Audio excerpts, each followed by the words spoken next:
Yaani upendo wangu kwako unauchukulia kama fimbo unichape, si ndio manake?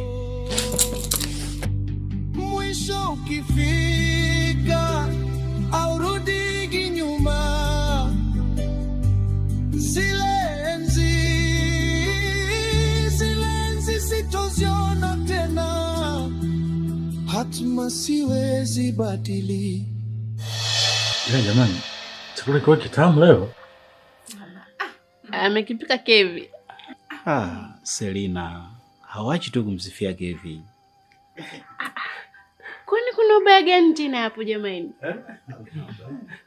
Mimi nashukuru sana kama mmekipenda chakula nilichokiandaa. Nashukuru sana.